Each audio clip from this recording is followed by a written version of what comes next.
സന്ധി എന്ന വിശാലമായ ഒരു ടോപ്പിക്കിൽ ഒരു മെയിൻ ടോപ്പിക്ക് കഴിഞ്ഞു, സ്വരസന്ധി. ഇനി നമ്മൾ വേറൊരു അതിലും ഇതിനു മുൻപ് കണ്ടതിനേക്കാളും കുറച്ചുകൂടി വിശാലമായ ടോപ്പിക്കിലേക്ക് പ്രവേശിക്കുകയാണ്. അതാണ് വ്യഞ്ജന സന്ധി. സ്വരസന്ധിയിൽ രണ്ട് സ്വരങ്ങൾ തമ്മിൽ കൂടിച്ചേരുമ്പോൾ ഉണ്ടാകുന്ന മാറ്റം.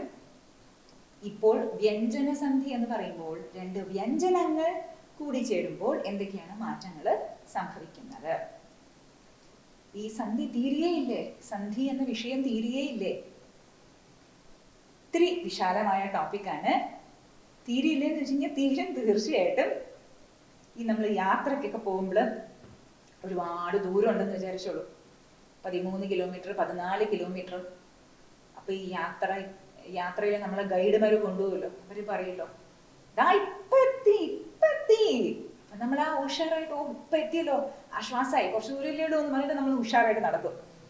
നടന്നിട്ട് എത്തുന്നില്ലല്ലോ. അപ്പൊ അവര് പറയും ദാ ഇപ്പൊ എത്തി, ഇനി ഒരു 1 കിലോമീറ്റർ കൂടിയുള്ളൂ, ദാ എത്തി. അപ്പൊ നമ്മൾ വീണ്ടും ഉഷാറായിട്ട് വീണ്ടും സഞ്ചരിക്കും. നടന്ന് കഴിയുമ്പോൾ എത്തുന്നില്ലല്ലോ. അപ്പൊ അവര് വീണ്ടും പറയുന്നുണ്ട് ദാ ഇപ്പൊ എത്തി. അതുപോലെ തന്നെ സന്ധി എന്ന് പറയുമ്പോൾ ഇപ്പൊ തീരും എന്ന് നമ്മൾ പറയും. പക്ഷെ രസകരമായ വിഷയമാണ്. ഇഷ്ടപ്പെട്ട് പഠിച്ചു കഴിഞ്ഞാൽ എന്തും നമുക്ക് തലയിൽ കയറും. കഷ്ടപ്പെട്ട് പഠിച്ചു കഴിഞ്ഞാൽ ഒന്നും തലയിൽ കയറില്ല. ഇഷ്ടമുള്ള വിഷയങ്ങൾ നമ്മൾ നിഷ്പ്രയാസം അകത്തേക്ക് കയറ്റുമല്ലോ. അതായത് നമ്മൾ സിനിമയൊക്കെ പോയി കണ്ടിട്ട് അതിന്റെ ഡയലോഗ്സ് ഒക്കെ ചോദിച്ചു കഴിഞ്ഞാൽ ആര് എന്ത് ഡയലോഗ് എപ്പോൾ പറഞ്ഞു എന്ന് നമ്മൾ പറയുമല്ലോ. ക്രിക്കറ്റ് പ്രേമികൾക്കാണെങ്കിൽ ആര് ഏത് വിക്കറ്റ് എടുത്തു, എത്ര റൺസ് എടുത്തു എന്നൊക്കെ വ്യക്തമായിട്ട് പറയുമല്ലോ. കുത്തിയിരുന്നൊന്നും പഠിക്കുന്നില്ലല്ലോ. അതുപോലെ സംസ്കൃതവും എനിക്കിഷ്ടമാണ്, എൻ്റെ അമ്മയാണ്, ഭാഷകളെല്ലാം അമ്മയാണ് എന്ന് പറഞ്ഞ് പഠിക്കുകയാണെങ്കിൽ തീർച്ചയായിട്ടും ഇത് ഉള്ളിലേക്ക് കയറും. സന്ധി വളരെ രസമായിട്ടുള്ള വിഷയമാണ് വ്യഞ്ജനസന്ധി. വ്യഞ്ജനസന്ധിയും ഒരുപാട് വകഭേദങ്ങളുണ്ട്. വ്യഞ്ജനങ്ങൾ എത്ര വ്യഞ്ജനങ്ങളാണുള്ളതല്ലേ? വർഗാക്ഷരങ്ങളുണ്ട്. ക, ച, ട, ത, പ. ഓരോ വർഗത്തിലും 5 അക്ഷരങ്ങളുണ്ട്. അപ്പം എത്ര എണ്ണം ഉണ്ട്? ക, കവർഗം, ചവർഗം, തവർഗം, തവർഗം, പവർഗം. 5. ക, ഖ, ഗ, ഘ, ങ.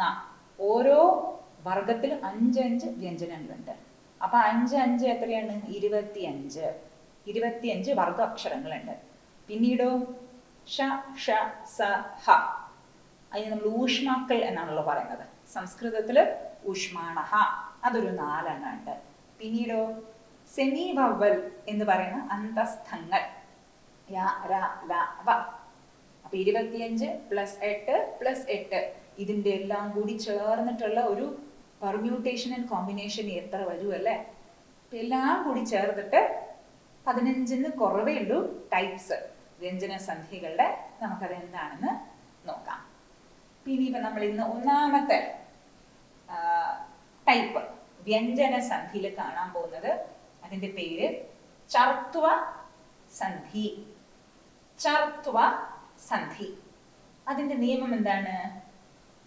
ഇവിടെ ഞാൻ എഴുതിയിട്ടുണ്ട്. C1, C2, C3, C4. ഇനി മുതൽ വ്യഞ്ജന സന്ധികളില് വർഗാക്ഷരങ്ങളുണ്ടല്ലോ. കവർഗം, ചവർഗം, ടവർഗം, തവർഗം, പവർഗം. ഈ വർഗ അക്ഷരങ്ങളിലെ ഓരോ കോളം ഉണ്ടല്ലോ, ആ കോളത്തിനെ നമ്മൾ ഇങ്ങനെ പറയും. അതായത് വർഗാക്ഷരങ്ങളിലെ ഒന്നാമത്തെ മെമ്പർ അതാണ് C1, കോളം 1. അപ്പൊ ക, ച, ട, ത, പ ആണ് C1. വർഗ അക്ഷരങ്ങളിലെ രണ്ടാമത്തെ അക്ഷരം C2, C3 മൂന്നാമത്തത്, C4 നാലാമത്തത്. 5ാമത്തെ എന്ന് പറയുമ്പോൾ അതിന് നമ്മൾ അനുനാസികം എന്ന് പറയുമല്ലോ. നാസികം, അതായത് നമ. അപ്പൊ ഇവിടെ അതില്ല. അനുനാസികങ്ങള് അല്ലാത്ത ബാക്കി വർഗാക്ഷരങ്ങൾ. അപ്പൊ ഇത്രയുമായി. ഏത് വർഗാക്ഷരത്തില് ഉള്ള അനുനാസികങ്ങൾ അല്ലാത്ത ഏത് വർഗാക്ഷരങ്ങൾ ഹാർഡ് കോൺസണൻസ്, അതായത് കഠോര വ്യഞ്ജനങ്ങൾ. എന്താണ് കഠോര വ്യഞ്ജനങ്ങള്? C1, C2. അതായത് വർഗ അക്ഷരങ്ങളില് ഒന്നാമത്തെയും രണ്ടാമത്തെയും കോളം, അതിനാണ് നമ്മൾ കഠോര വ്യഞ്ജനങ്ങൾ എന്ന് പറയുന്നത്. അതുപോലെ തന്നെ വേറെ എന്തും കൂടി ഉണ്ട് കഠോര വ്യഞ്ജനങ്ങളില്? ഊഷ്മാക്കളില് ഷ ഷ സ ഇതും കൂടി വരും കഠോര വ്യഞ്ജനങ്ങൾ. അപ്പോ ഇത് രണ്ടും കൂടി ചേരുമ്പോൾ ഓർക്കണം, ഈ അക്ഷരങ്ങൾ വ്യഞ്ജനങ്ങൾ തനിയെ ചേരില്ലല്ലോ. എപ്പോഴും സന്ധി എന്ന് പറയുന്നത് രണ്ട് പദങ്ങൾ സാമീപ്യമുള്ള പദങ്ങൾ, അടുത്തുള്ള പദങ്ങൾ ചേരുമ്പോൾ സന്ധി നിയമം അതിന് ബാധകമെങ്കിൽ മാറ്റങ്ങൾ സംഭവിക്കും. അപ്പൊ ആദ്യം എന്ന് പറയുമ്പോൾ ഒന്നാമത്തെ പദത്തിന്റെ അവസാനം ഈ അക്ഷരങ്ങൾ വ്യഞ്ജനങ്ങൾ വരികയാണ്. രണ്ടാമത്തെ പദത്തിന്റെ തുടക്കത്തിൽ കഠോരമായ വ്യഞ്ജനങ്ങൾ വരികയാണെങ്കിൽ എന്താ സംഭവിക്കുക? വളരെ സിമ്പിൾ ആണ്. ഈ ആദ്യത്തെ പദത്തിന്റെ അവസാനത്തെ അക്ഷരം എന്തായി മാറും? അവര് ഏത് വർഗത്തിലാണോ ഉള്ളത് ആ വർഗത്തിന്റെ ഒന്നാമത്തെ അക്ഷരമായി മാറും. ആ വർഗത്തിന്റെ ഒന്നാമത്തെ, അതായത് കവർഗം ആണെങ്കിൽ കവർഗത്തിന്റെ ഒന്നാമത്തെ അക്ഷരം ഏതാണ്? ക. ചവർഗത്തിലെ ഒന്നാമത്തെ അക്ഷരം ഏതാണ്? ച. അപ്പൊ അതേപോലെ ഇപ്പൊ ഏത് ഇവിടെയുള്ള വ്യഞ്ജനം ഏത് വർഗത്തിലാണോ ഉള്ളത് ആ വർഗത്തിന്റെ ഒന്നാമത്തെ വ്യഞ്ജനമായി മാറും. അപ്പൊ നമുക്ക് നോക്കാം, ഉദാഹരണം നോക്കാം. നമുക്ക് വിപത് പ്ലസ് കാലഹ. വിപത്ത് കാലം എന്ന് പറയുമല്ലോ. ഇപ്പൊ വിപത്തിന്റെ സമയമാണ്. കൊറോണയൊക്കെ വന്നപ്പോൾ എല്ലാവരും പറയാൻ തുടങ്ങിയല്ലോ ഇപ്പൊ വിപത്ത് കാലമാണ്. ഈ വിപത്ത് കാലം എന്നുള്ളത് ശരിക്കും പിരിയുമ്പോൾ വിപത് പ്ലസ് കാലഹ എന്നാണ്. വിപത് പ്ലസ് കാലഹ. ഇവിടെ നോക്കൂ, നമുക്ക് നിയമം നോക്കാം. ഒന്നാമത്തെ പദത്തിന്റെ അവസാനത്തെ അക്ഷരം എന്താണ്? അത് ദ. ഒന്നാമത്തെ പദത്തിന്റെ അവസാനത്തെ അക്ഷരം ദ. ദ എന്ന് പറയുമ്പോൾ തവർഗത്തിന്റെ മൂന്നാമത്തെ അക്ഷരമാണ്. തവർഗം ത ഥ ദ. തവർഗത്തിന്റെ മൂന്നാമത്തെ അക്ഷരം. അപ്പൊ നമുക്ക് ഒന്നാമത്തെ നിയമത്തില് ഒന്നാമത്തെ ഘടകം എന്താണ്? C1, C2, C3, C4 ഏതെങ്കിലും ഒന്നാണോ? ആണല്ലോ. ഇവിടെ എന്താണ്? ഇത് C3 ആണല്ലോ. തവർഗത്തിലെ മൂന്നാമത്തെ കോളം. അപ്പൊ അത് C3 ആണ്. ഇനി രണ്ടാമത്തെ പദത്തിന്റെ തുടക്കത്തിലുള്ള അക്ഷരം ഹാഡ് കഠോര വ്യഞ്ജനമാണോ? ക. ക എന്ന് പറയുമ്പോൾ കവർഗത്തിന്റെ ഒന്നാമത്തെ മെമ്പറാണ്. അത് C1 ആണല്ലോ. അതുകൊണ്ട് ഈ നിയമം ബാധകമാണ്. അപ്പൊ എന്ത് സംഭവിക്കും?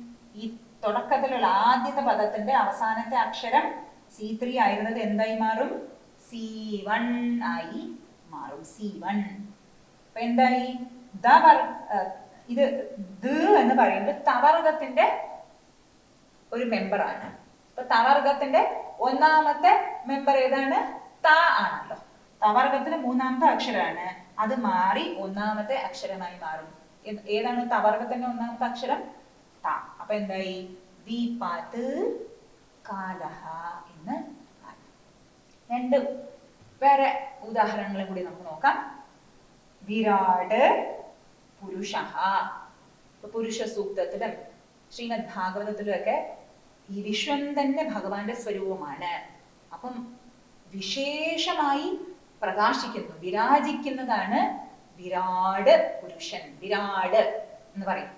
വിരാട് രാട് എന്ന് പറയുമ്പോൾ വിശേഷേണ രാജിക്കുന്നു, പ്രകാശിക്കുന്നു, തിളങ്ങി നിൽക്കുന്നു, ശോഭിക്കുന്നു എന്നൊക്കെ.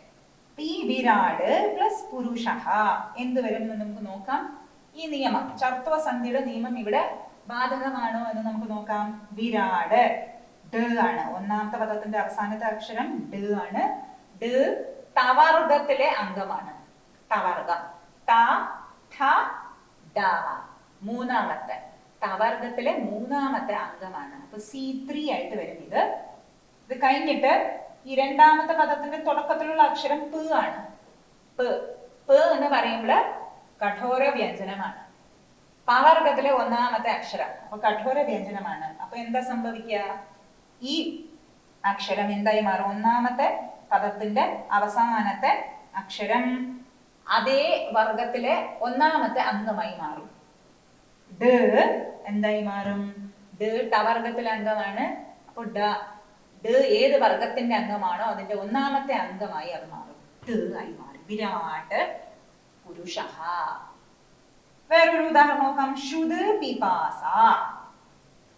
നമ്മൾ യാത്രക്കൊക്കെ പോവാണ്, ഇല്ലെങ്കിൽ കളിക്കാൻ പോവാണ്. കുട്ടികള് നന്നായിട്ട് കളിച്ചു, രസിച്ചു, ഉല്ലസിച്ച് കളിച്ചു, നന്നായിട്ട് വേർക്കുകയും ചെയ്തു, നല്ല ക്ഷീണമായി. അപ്പൊ നമുക്ക് എന്താ വരിക?